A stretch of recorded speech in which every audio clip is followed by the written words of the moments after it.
श्रीराम समर्थ. गोपाल कृष्ण भगवान की जय. आपली वाणी नाम घेतल्यामुळे पवित्रच होते, परंतु आपण नाम घेताना आपल्याला तशी भावना मनामध्ये झाली पाहिजे. एकदा एक तरुण जोडपं महाराजांना भेटायला आलं. महाराज त्यांना म्हणाले की तुम्ही राम राम म्हणा. त्यांना नामाच्या पावित्र्याबद्दल, नामाच्या सत्यतेबद्दल आणि नामाच्या सामर्थ्याबद्दल जी काही भावना होती ती महाराजांना सहन झाली नाही. महाराजांना वाईट वाटलं.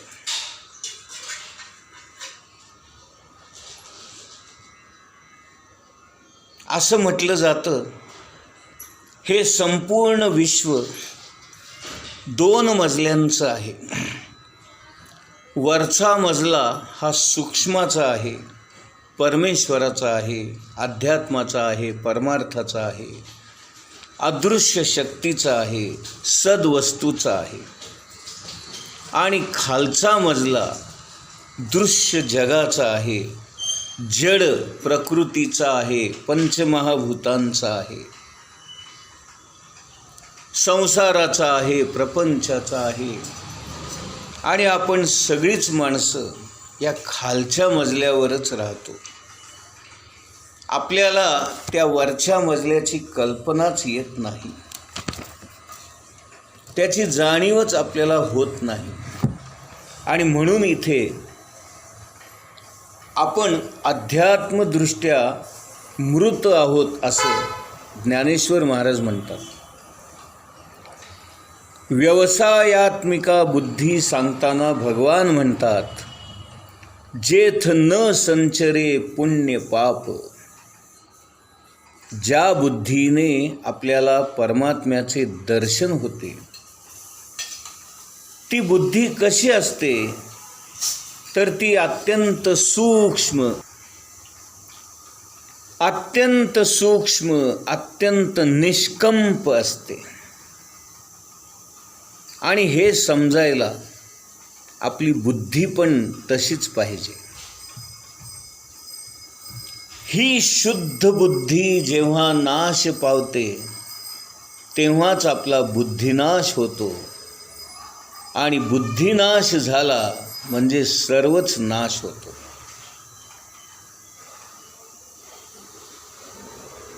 बुद्धिनाशात प्रणश्यती. मनुष्य अधोगतीला जातो आणि अंधकूपामध्ये ढकलला जातो. आपली निष्ठा नाहीशी होते, श्रद्धा नाहीशी होते, आपला विश्वास नाहीसा होतो, मनामध्ये अनिश्चितता येते. म्हणून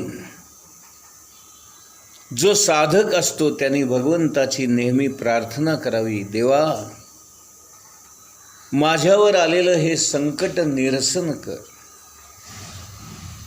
माझी तुझ्यावर असणारी निष्ठा कमी होऊ देऊ नकोस.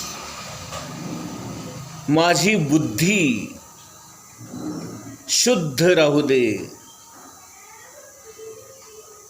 तिच्यामध्ये अशुद्धपणा येऊ देऊ नकोस.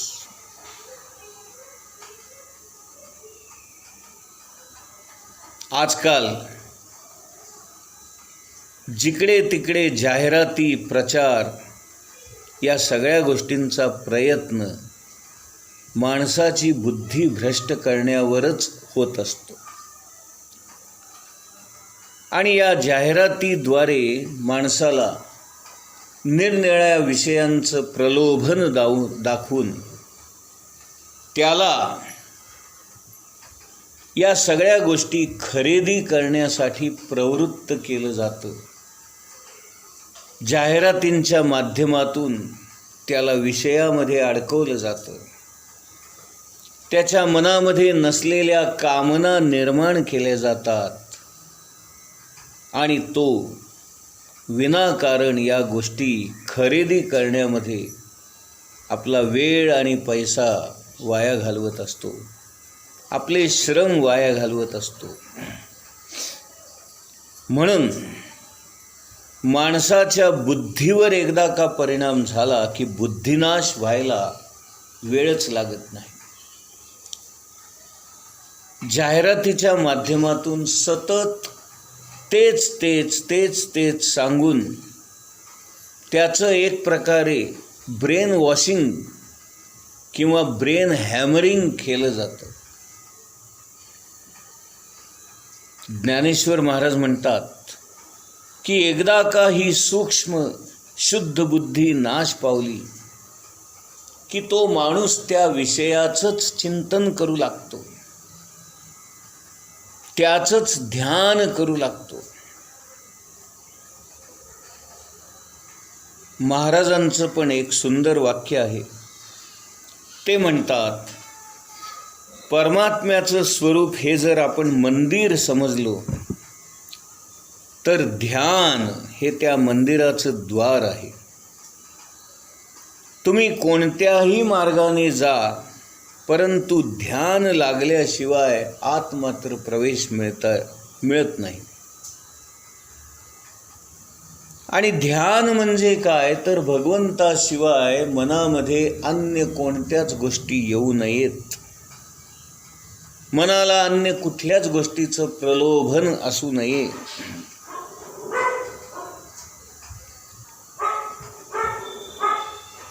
एक हिंदीमध्ये प्रियतम आणि प्रियकर अशी जोडी असते. तो जो प्रियकर असतो त्याची ती प्रियतमा असते आणि त्या प्रियकराला जसं आपल्या प्रियतमेशिवाय दुसरं काही सुचत नाही, दिसत नाही, तसं आपल्याला भगवंताचं ध्यान लागणं आवश्यक असतं. लैला मजनू या जोडीची सुद्धा अशीच एक कथा आहे. मजनू आपल्या लैलाची आठवण काढून तिच्या ध्यानामध्ये मग्न झालेला असतो. एक फकीर तिथे येतो आणि त्या मजनूला विचारतो की भगवंताला तुला भेटण्याची इच्छा आहे तर त्याने कधी यावं. यावर तो मजनू म्हणतो, तू त्या भगवंताला जाऊन सांग की तू जर लैलाचं रूप घेऊन आलास तरच मी तुला भेटेन, अन्यथा मला तुला भेटण्याची मुळीच इच्छा नाही. कारण त्या मजनूच्या मनामध्ये, बुद्धीमध्ये, विचारांमध्ये, ध्यानामध्ये, स्मरणामध्ये, चिंतनामध्ये, मननामध्ये सगळीकडे ती लैलाच भरून गेलेली आहे. त्या लैलाशिवाय त्याला दुसरं काही दिसत नाही. आणि म्हणून तो निरोप पाठवतो की भगवंताला जरी माझ्या आयुष्यामध्ये यायची इच्छा झाली तरी त्याने लैला बनून यावं आणि तिच्या रूपामध्येच यावं, तरच मी तुझ्याकडे पाहीन, अन्यथा नाही. अशी एकरूपता, अशी समरसता आपली भगवंताबद्दल व्हावी. समर्थ रामदासांना अशी एकरूपता प्राप्त झालेली होती. ते आपल्या परमदैवताच्या म्हणजेच श्रीरामाच्या इतके प्रेमामध्ये, भक्तीमध्ये गुंगून गेले होते. त्या रामाच्या ध्यानामध्ये ते इतके मग्न असत की त्यांना रामाशिवाय दुसरं काहीच दिसत नसे. एकदा ते पंढरपूरला गेले असताना पांडुरंगाचं दर्शन घेत होते, तरीसुद्धा त्यांना त्या पांडुरंगाच्या मूर्तीमध्ये राम दिसला आणि त्यांनी तात्काळ त्या रामाला विचारणा करण्याच्या निमित्ताने एक उत्स्फूर्तपणे अभंगच लिहिला, म्हटला, येथे का रे उभा श्रीरामा. हा तो अभंग. त्यांनी भगवंतालाच जाब विचारलाय की तू इथं का आलास, कुठे गेली तुझी सीतामाई आणि कुठे गेले तुझे हातातले धनुष्य बाण, आणि तू असा कमरेवर हात ठेवून का उभा आहेस. असं विठ्ठलाच्या मूर्तीला उद्देशून राम आहे असं समजून त्याला जाब विचारतायत. अशी एकरूपता आपल्याला का प्राप्त होऊ नये. याच्या पुढची पायरी अशी असते की ध्यान करणारा मी आणि माझं जे ध्येय आहे त्या भगवंताला प्राप्त करण्याचं, त्या ध्येयामध्ये मी विलीन होऊन जातो. मला वेगळेपणा सहनच होत नाही. जसं एखादं तान्हं मूल असावं आणि आईला जर आपण म्हटलं की त्या मुलाला जवळ घेऊ नकोस, तर ते आईला सहन होईल का. ज्याप्रमाणे ती आई आपल्या तान्ह्या मुलाला बिलगून असते, किंवा ते तान्हं बाळ जसं आपल्या आईला बिलगून असतं, तसं भक्ताने भगवंताला बिलगून असावं. त्याच्यामध्ये विलीन होऊन जावं, त्याच्या मांडीवर बसावं, त्याच्या अंगाखांद्यावर खेळावं, एक बालक होऊन भगवंताशी एक प्रकारचं नातं जोडावं.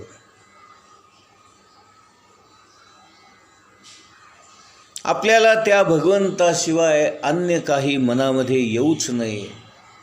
जसं लहान मुलाला आईशिवाय दुसरं काही नसतं, त्याचं जग म्हणजे त्याची आई. त्या आईशिवाय त्या मुलाला दुसरं काही माहीत नसतं. कधीही बघा त्याचं एकच चालू असतं, आई आई आई आई. तसं आपण सतत त्या भगवंताच्या स्मरणामध्ये, त्याच्या नामामध्ये विलीन झालं पाहिजे. पण सर्वसामान्य माणसांचं मात्र विषयाचंच चिंतन सुरू असतं आणि विषय, विकार आणि वासना यामध्येच तो गुरफटलेला असतो. त्याला या दृश्य जगातून सुख मिळेल अशी भावना असते, अपेक्षा असते, आणि म्हणून तो या दृश्यामध्ये, या वस्तूंमध्ये, या माणसांमध्ये, पैशामध्ये हरवून गेलेला असतो. आणि अशाच गोष्टींच्या सहवासात तो राहत असतो. आणि मग त्यातूनच त्याच्या मनामध्ये इच्छा निर्माण होतात, कामना निर्माण होतात. त्या इच्छा जर पूर्ण झाल्या नाहीत तर त्याच्या मनामध्ये राग येतो, क्रोध येतो. जेव्हा विषय चिंतन होऊन विषयाच्या संगामध्येच माणूस राहू लागतो, त्यावेळेला संगात संजायते कामः, म्हणजे आपल्या मनामध्ये कामना निर्माण होतात, इच्छा निर्माण होतात, हाव निर्माण होते, अपेक्षा निर्माण होतात. आणि त्या अपेक्षा जर पूर्ण झाल्या तर ठीक, नाही झाल्या तर राग येतो, क्रोध येतो. आणि म्हणून कामात क्रोधो अभिजायते. एकदा का क्रोध आला की आपण अस्वस्थ होतो. आणि मग क्रोधात भवती सम्मोहा. नाही का? त्यातून आपल्याला मोह निर्माण होतो. सुरुवातीला वासना असतात आणि या वासना जेव्हा हव्याशा वाटतात तेव्हा त्यातून मोह निर्माण होतो. आणि मग क्रोधात भवती सम्मोह, सम्मोहात स्मृती विभ्रमः. नाही का? एकदा का आपल्याला सम्मोह निर्माण झाला की मनामध्ये अशांतता येते, अस्वस्थता येते आणि दुःख होऊ लागतं. कसं असतं बघा, या दृश्य जगातली कुठलीही गोष्ट आपल्याला जरी मिळाली तरी दुःखच आहे आणि नाही मिळाली तरी दुःखच आहे. पैसा मिळाला तरी अजून हवा ही रुखरुख मनामध्ये राहतेच आणि नाही मिळाला तर दुःख होतंच. आणि म्हणून दोन्ही बाजूनी या गोष्टी दुःखदायकच असतात. मनाला समाधान मिळत नाही, शांतता मिळत नाही, दुःख प्राप्त होतं आणि का मी प्रपंचात पडलो असा उद्वेग येतो. संसारात सुख लाभेल हा भ्रम आहे हे कळू लागतं आणि आपल्या स्मृती नाहीशा होऊ लागतात, संभ्रम निर्माण होतो आणि त्याच्यातूनच बुद्धिनाश होतो आणि बुद्धिनाशातून माणसाचा सर्वनाश होतो. गोपाल कृष्ण भगवान की जय.